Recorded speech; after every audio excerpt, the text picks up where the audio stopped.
evening, everyone! Welcome back once again to Vicious Rex, and of course I am your host, your YouTube Messiah, and often entertaining, never duplicated superstar, Tim Vicious, and you want further proof on how I am the often imitated, never duplicated superstar? Look no further than Monday Night Raw, where Seth Rollins is now proclaiming himself as the Messiah. Well, folks, for all those long-lasting viewers out there, you all know me as the YouTube Messiah. So you all should know better by now. Somebody please reach out to him and explain to him that yours truly is the one true out there. So, either way, this week's episode Raw in OKC, Oklahoma City, home of my executive producer Ali Rewan Ben. Big shout out to him. He does always provide really great music for the show. Highly recommend you check him out. His music's out there on iTunes, Spotify, YouTube, all of that. Also, you want some of his music, you want to check out some of his stuff on his Facebook gimmick, make sure you look for him, Enriquez. Now, before we get into Monday Night Raw, first things first, Wrestle Kingdom did occur this past weekend, as well as always. You know, I'm just going to say it right now. Wrestle Kingdom, great show. However, if you're going to watch it just to base comparisons to say, well, this is so much better than WWE or Ring of Honor or this promotion or that promotion because they have this, and this, and this. Dude, you're what's fucking wrong with wrestling fans. Just fucking enjoy the show. Don't try to compare and say, well, this is so much better than this because of this and this and this and this. No, because here's the thing.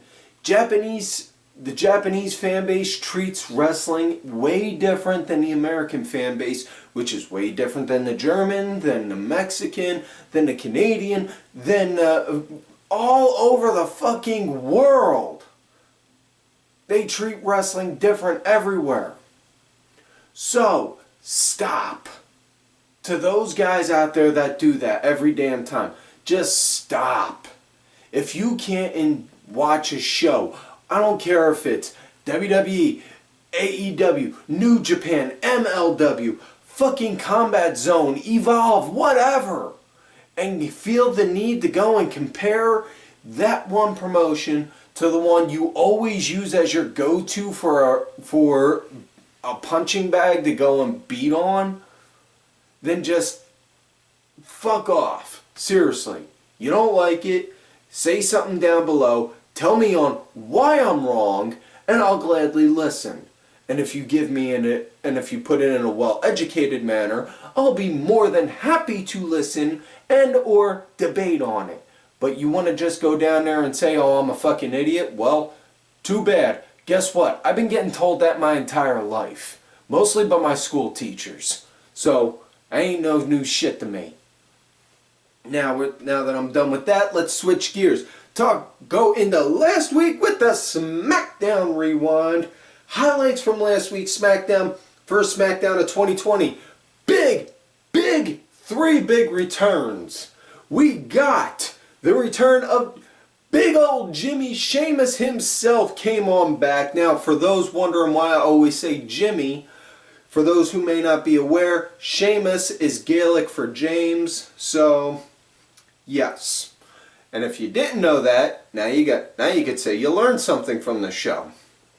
Either way, Sheamus came back, got a huge roaring pop because he came out and stopped Gable from getting beat down, and then boom, hit Gable with a brogue and was fella. So yeah, he came back as a heel. Miz, well, we already talked about last week on how Miz went back dark side. And in his locker room this week was the one and only Johnny Nitro Morrison, Mundo Impact Esquire, the 23rd coming back. Are they going to bring back the dirt sheet? I wouldn't be opposed to it, you know? But either way, hey, Johnny, insert last name here, came back. And last but not least, seriously, Ed, we still can't afford a drum roll. This is what I get for having this kind of production crew. Ollie is great. The rest of the guys, though, I got to deal with all the time. Just, yeah. Either way. Last but not least, the big return was the Usos came back. Saved Roman Reigns from getting the shit kicked out of him and getting dog food poured all over him again. So, yeah. Now with that said, let us get into this week's Raw Oklahoma City. It starts off with my savior Paul Heyman and his beast Brock Lesnar. Paul, we're here, bitches! Talks about on how Brock Lesnar has conquered every feat that has been in front of him. They all said he wouldn't conquer The Undertaker's undefeated streak. He did. He wouldn't conquer taking out Cain Velasquez. He did. He wouldn't conquer this. He did. He wouldn't conquer that and this, and this, and he did. What is there to do? There's just but one thing left for my client to conquer, and that is the Royal Rumble. Not only shall he enter the Royal Rumble, he shall enter at number 1. Now, for those that may be wondering, well, what the fuck? You're going to have the Brock in there? And he's going to be in there? That's it? That's a fucking cheap way out? Here's the thing.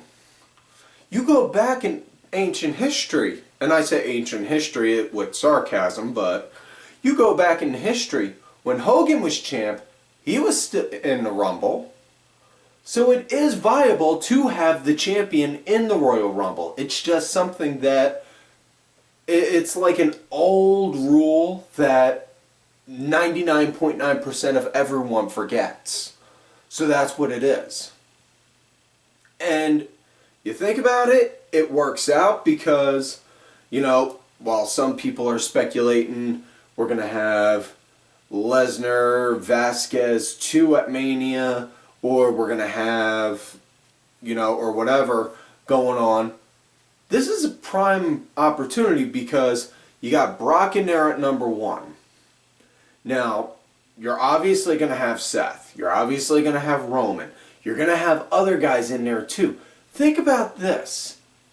Just imagine you get Keith Lee in the Royal Rumble. Keith Lee getting a one-on-one chance with Brock Lesnar. Getting at least 5 minutes. Just as a 5 minutes for a shot. Dude, just fucking imagine. Matt Riddle has been doing everything possible to poke the fucking bear to get a shot at Brock Lesnar. He even said some of the big things on his to-do list. Retire Brock Lesnar, smoke a giant bowl, and win as many titles as possible, I think, was the last one. I don't remember them all, but I remember those two vividly. But God, what does that say about me if I remember smoking a giant bowl, huh? Anyways, I'm fucking praying we get Matt Riddle in there and Matt Riddle, Brock Lesnar. Bro! There you go. Now with that said, now let's get into the first match of the night. Rey Mysterio against Andrade. And before we get into that, Zelina Vega had it going tonight. Kudos to her. She played her part tonight, and I'll get into that in a bit. Now, as far as the opening of the match goes, it was a little choppier than what I personally would have expected, but I'm not going to go and say it was shitty. Just, you know, not as crisp as what they normally do, as what we've seen before. I know a lot of people have said a bunch of times before, well, we've seen Rey and Andrade a million times already. Can we see something? Here, guys, I am fully on this. However, comma, let's think about this. Andrade, he's got a lucha style. While yes, he was phenomenal in NXT, compared to Raw had a much smaller talent pool to work with. So he was able to work with certain set individuals like Johnny Gargano, who were able to work that fast-paced style. Not many guys are able to do that kind of... Not 100% sure there's that many guys out there that can work that fast-paced style out there with Andrade, aside from Rey, Ricochet, Humberto Carrillo. I can't think of any others on Raw off the top of my head that might be able to, you know. But if there is, feel free to say something to me. I'm probably just not thinking of it and spacing out on that shit. Either way, match started to pick up a good bit right after the commercial break. Rey wound up actually getting a pin in the 1-2-3. However, when the ref wasn't looking, Zelina Vega, doing her part as Andrade's business associate, put his foot up on the rope, addressed it after the 3 counts, like, hey, he had his foot up here. He had his foot up here. Ref saw him, was like, whoa, wait, what? Not his foot is on the rope, so we're going to restart the match. We're restarting. So then they restarted it, and after the restart, man, I gotta give it. Rey was kind of like... Rey was really leading this match, man, and I really dug that. You know, it was like the veteran saying, alright, kid, this is how we're gonna do it. I'm gonna make you shine like $1,000,000. And, you know, Rey, God bless, he is a really 1 in a million talent. Now, match came to an end. Andrade got the win. How that came to be, when Rey, he was getting ready to go, Rey wound up attacking Andrade on the outside. He had him up and threw him behind. While he had Rey up for a power bomb, threw him behind him. Rey bumped into Zelina. She came down. Andrade went to go keep on doing wanted to keep on going for the attack, but now I can't say bad choice words, liked on how the commentators were saying, oh, Andrade isn't caring much about Zelina. No, he was showing like he was all business right there, like, hey, listen, I'm gonna take care of this, then I'm gonna go check on my boss. I'm gonna finish this first. I'm gonna finish whooping your ass, and I'm gonna make sure she's okay. That's what that was. But Andrade wound up getting back in, popped Rey with the hammerlock DDT. After that, 1, 2, 3, he got the win. Went out, checked on Zelina, made sure she was alright, ripped off Rey's mask, and then gave it to her as a tribute for that happening. Later on in the show, they had a segment where Andrade wound up cutting a promo on Rey, and then Rey, unmasked, camera just showing the back of his head, beat the shit out of Andrade, got his mask back, and then walked off. You can pretty much read between the lines and see this is going to come down to most likely a title versus mask match, and if it does, you know, 10 gets you 99.9% sure Rey's going to wind up winning it. Either way, not a big fan of that, because Rey, his money, the mask is his money maker. While Rey's a good looking guy, and I'm sure with that kind of a face, even without the mask and all the skill he has, yeah, he could go out there and be phenomenal. But just, yeah, looking on how it went for him in WCW when he didn't have his mask. Now, let's move on to the next match. Street Profits versus the Good Brothers, Gallows and Anderson, going against the Raiders for the Raw Tag Titles. It was fairly decent. It was pretty okay. I had nice in and out tags at the start. You know, liked on how the action picked up. There wasn't one definitive punching bag guy in there as the team punching bag, which I thought was pretty interesting and neat, but yeah. Other than that, it didn't really feel like much, you know? But, it is what it is. Fairly decent match. Definitely not one of my top favorite tag matches, but either way, it was pretty good. At the end of the match, it was the Raiders. They got the win by doing a powerbomb onto... Erick did a powerbomb onto Karl Anderson, and then Ivar did a frog splash off the top onto him, got the 1, 2, 3. That was it. So, they've now got themselves vindicated from having that stain on them of the Good Brothers being the only guys to have beaten the Raiders. Where that leaves the Raiders from here, I don't know. Because if they're going to go... I don't see them going after AOP anytime soon. Because, well, yeah, not only that, I'm not even sure on how good of a match that would be, because you just got these 4 big, ugly guys who's going to be willing to take bumps for each other. You know?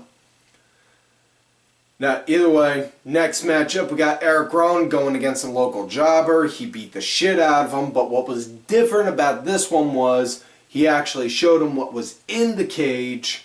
This time he actually did show him what's in the box. What's in the box? He showed him what was in the box this time, and then he ran off screaming in terror.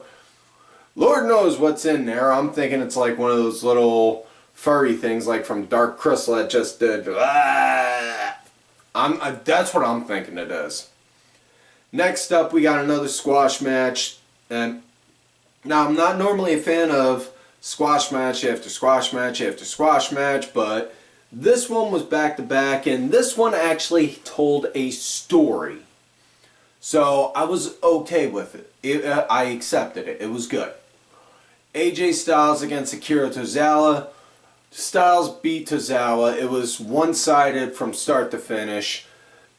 Styles, phenomenal form. After that, everything else he did after that was really all of Randy Orton's moves, which was sending a message to Randy, because last week Randy came out faking a knee injury, talking about on how he's going to be on the shelf until possibly Mania, and not even sure if he's going to be able to make it to that. Styles teasing and taunting him, and then, AJ, you're patient. I'm not. Wham! Hit him with an RKO. Match ended with Styles and Tozawa. Styles hitting an RKO onto Tozawa, so, and then doing the Randy Orton Atlas pose. So yeah.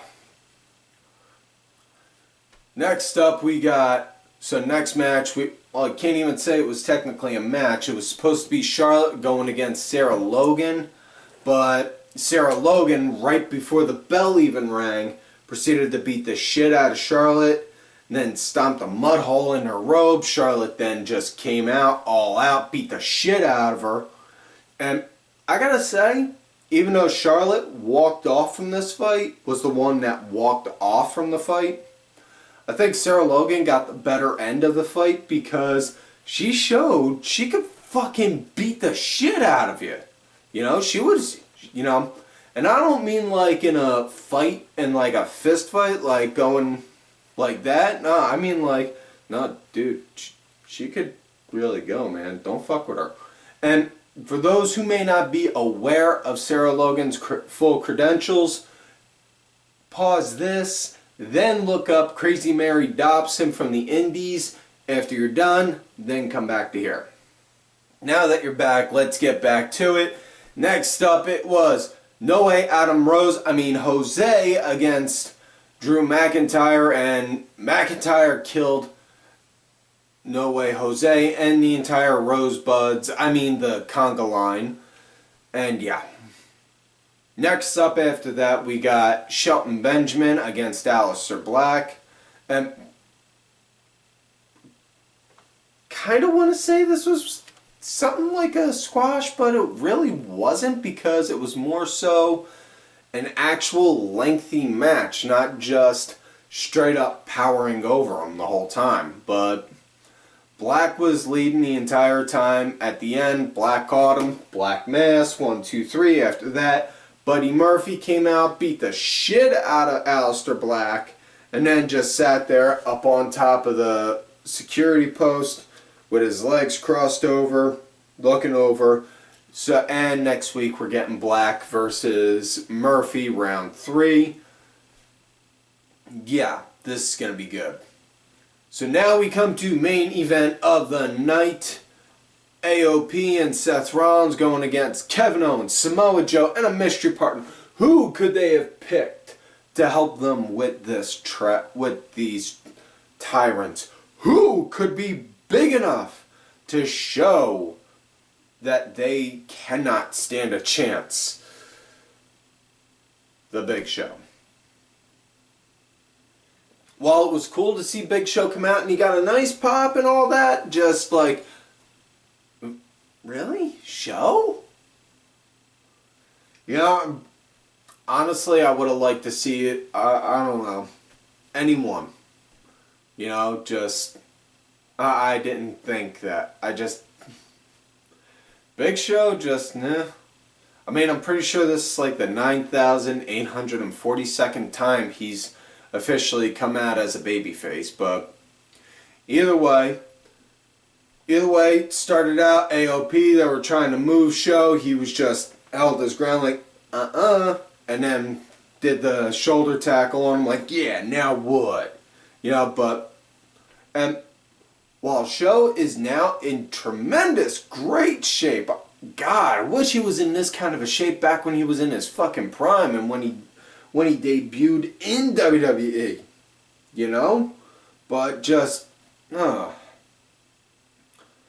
Either way, Owens, he wound up working as the punching bag in this. Big Show wound up getting a hot tag in. And yes, Joe did work in this match, so it's not like it was just Kevin Owens got beat up and then Big Show got tags in. But Joe did work in this too. Big Show got the hot tag, started cleaning up house. Match eventually came to an end. AOP was distracting Show. He turned around. Seth was coming off the top rope. Show, boom, got him. About ready to go for a choke slam. Sees AOP come in, throws Seth to the side, grabs them both by the throat, and is getting ready to go and hoist them up. And just as he's got his arms popped back to do it, Seth, wham, cracks him with a chair. Ref calls for the bell. And then we get a big 3-on-3 fight, brouhaha, at the end. So, yeah. So, that is it. Honestly, not one of the best episodes, I'll admit to that. You know, probably on a 1 to 10 if I had to. 4.5, maybe a 5. I mean, it was just too many squash matches. Felt like there was a lot of filler and not a lot of story to being developed, you know. But either way, that is it for this week's show, folks. So, like on normal, don't forget to like the video, subscribe to the channel, go back, watch some of the other episodes. This is 366, so we got enough for a leap year now. Make sure you look for me on the Twitter at Tim Vicious. You also got another account, Tim_Vicious. Not on there as much as I'd like to be, but also on that Facebook gimmick, Tim Ash. If you're going to look for me on my Facebook gimmick, make sure you let me know you found me on there from here. Or on my Twitter at Tim Vicious, so you think you got Creek John going. Big thanks to contributor LFC Lingerie Fighting Championships. They are a contributor to the show. A little bit of wrestling, a little bit of MMA, and a whole lot of attractive women wearing a little bit of nothing. Also, folks, like I said earlier at the beginning of the show, big thanks to my executive producer, Ali Rewind Ben, for providing the music. You want one of these sweet Ali Rewind shirts, hit the man up, show him some love and support. Also, folks, don't forget to follow these cool-ass cats right here on the Twitter, Somali, Kenny Killer, DSP_IV, Diabolica RA, Sergeant Curry Pants, Stazzy MWP, my homeboy Z, TSUNDERE_ZEE. And folks, like I always tell you, you love me great, you hate me. Fuck you.